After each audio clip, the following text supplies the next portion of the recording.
Hello again, I'm Robert Fithen, and just a quick movie review for you. Just got back from seeing Pink Floyd at Pompeii, the IMAX version. Saw that in Edwardsville, Illinois at the Showplace AMC Theater there. And this is not a movie, this is just Pink Floyd metal from the era. It's just wanted to have a visual. There the guys are. Except for Nick Mason doesn't have a full beard at Pompeii. And Richard Wright doesn't have a beard sometimes. Sometimes he does. I'll talk more about that in a minute. But I just have a piece of advice. If you're going to see a music-intensive or sound, or really any kind of movie at a theater that involves, like, you want the best quality, like this is going to be the IMAX experience, more of a technical thing, you really want to experience the full quality, research your movie theater first. Don't just go to any old movie theater. I had a choice. I could have gone to Edwardsville or St. Louis. I probably should have seen this in St. Louis. The sound from all the reviews coming in is incredible. The remix done by Steven Wilson, great. Really fills everything up and brings it to life. That's not necessarily what I experienced. I experienced shrill sounds, things that are supposed to be like tingly and delicate, or just shrill and just grating and whatever. So I don't think that's the movie. I think that was the particular theater that I saw the movie in. So research your theater before you go check anything like that out and pay premium prices for IMAX. I don't really go to the cinema a lot anymore. Nothing really interests me enough to drag me into the movies, but certainly Pink Floyd being back on the big screen with Pink Floyd at Pompeii certainly did. But yeah, I probably should have seen this at a different theater. Get there and walk into the room that's playing the movie, and it's pitch black.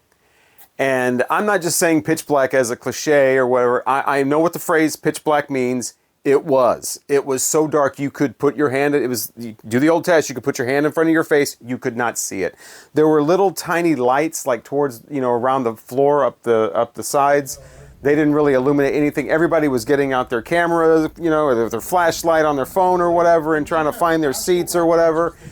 People were making all kinds of comments about it, so I know it just wasn't me. They were saying things like, "Oh, I've heard of the dark side of the moon, but this is ridiculous." Yeah, previews on some kind of light. Or someone with a flashlight going, "You're over here, sir." Yeah. Good idea. Go out there and say something to somebody out there. Electricity. Right. So it stays dark. The sound comes on, and what sounds like a trailer, just a really brief like teaser trailer for Pink Floyd at Pompeii comes on, but nothing is on the screen. We're just hearing it.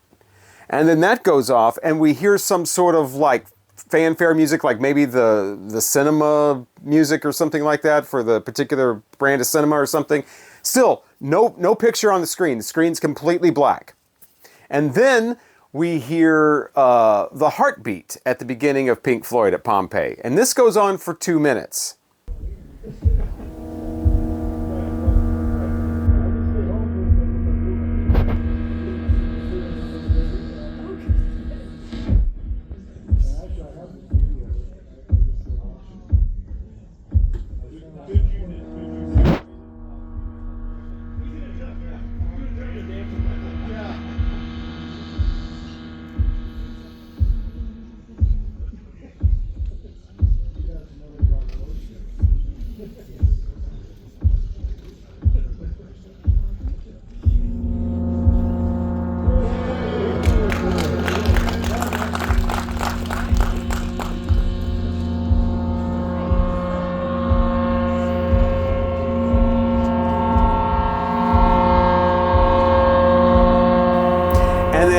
Finally, after like I said, about 2 minutes, the picture just comes on and everybody cheers. And finally we get the full cinematic experience here. And I'm just wondering, is that the way that was supposed to be? Or was that only in the theater that I saw it in? Is the heartbeat and all that, was there nothing on the screen at that time for anybody? Or was that just an error that this particular movie theater made? Leave it in the comments, because I'd really like to know if that happened to if that was supposed to be that way, basically. I was interested, too, in how they were going to pull this off with the IMAX experience, because this is a 1:133 ratio movie. Basically, this was made to fit TV screens back in the 70s and 80s and half of the 90s. Basically a 1 to 133 ratio, just a little bit wider than a square. And I'm like, are they going to stretch this thing out? Are they going to crop the bottom and the top off to fill the IMAX screen? And the answer was they're not going to do anything. You're going to have about 5 feet of just nothingness, horizontally 5 feet of nothingness on each side of the screen. So I'm almost wondering if they could have filled that with something. I'm not really much for bastardizing the original print or anything like that. But they, since it's just blank space, maybe they could have put some slight visuals there. Nothing distracting or anything, but maybe they could have done a little something. I don't know. So yeah, but it was great to see in IMAX in like a big, huge screen, it really was quite the experience. If you're a Pink Floyd fan, that's just a kind of a slight Pink Floyd fan, you know Money and the Learning to Fly and Wish You Were Here and those kind of things. You're pretty much surface level Pink Floyd. This may not be for you. There is a definite emphasis on instrumentals in this. There's only a couple of tracks. Well, it's actually one track, Echoes, split into 2 parts, that features David Gilmour's vocals. Set the Controls for the Sun features Roger Waters on vocals, and then of course you have a dog on vocals as well towards the end of the movie. And so you basically just have a couple of selections that have vocals. Mostly these are instrumental pieces.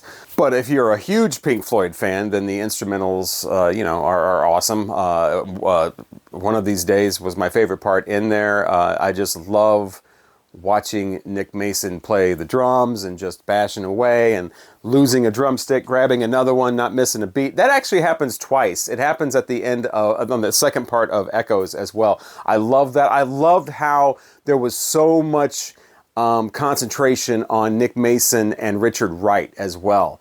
Because, a lot of the Pink Floyd stuff, it's all about Roger Waters and David Gilmour, and that's completely understandable. But I think each person got equal time in this, and that was great to see. As a matter of fact, Roger Waters is kind of more in the background, except for the interview segments where they're in the diner or whatever. He's more just kind of like on the side here with playing the bass and then that huge gong or whatever. But yeah, love to see Richard Wright, and especially, like I said, Nick Mason, right there, full, just bashing away, and that was incredible. And man, when it's all about the music, you want a good system playing it. You want to see this in a quality movie theater. And unfortunately, I think mine was a little subpar. But really ruined a couple of the tracks. Like I said, when it's supposed to be like a tingling kind of sound or, kind of a high kind of thing up here and you're floating, it was more like, just grating through. As I'm seeing other reviews about how incredible this audio is and how, the drums are crisp and really sound great. The drums did not sound great in the theater that I saw it in, and the bass is so warm, and there was no bass. You could hear Roger Waters playing the bass, but there was no like warm, bass throughout, except for when another movie in the theater would have a huge explosion or something like that. We could hear that through the wall. So there was that bass.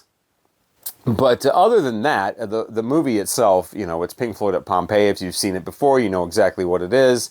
It's the guys out in the middle of an arena in Pompeii with no audience, and they are just doing the run-throughs of some songs. I did notice that Richard Wright's, like I mentioned before, his beard keeps disappearing and reappearing, and I found out when I got home, which was only about 20 minutes ago, that some of the segments were not actually recorded live at Pompeii because they had electrical issues. So some of it's not at Pompeii. The stuff that's really close up and at nighttime, the stuff where Nick Mason is wearing a shirt similar to this, that is not really at Pompeii. But, what can you do? They had electrical issues, couldn't help it, so they just redid some stuff elsewhere.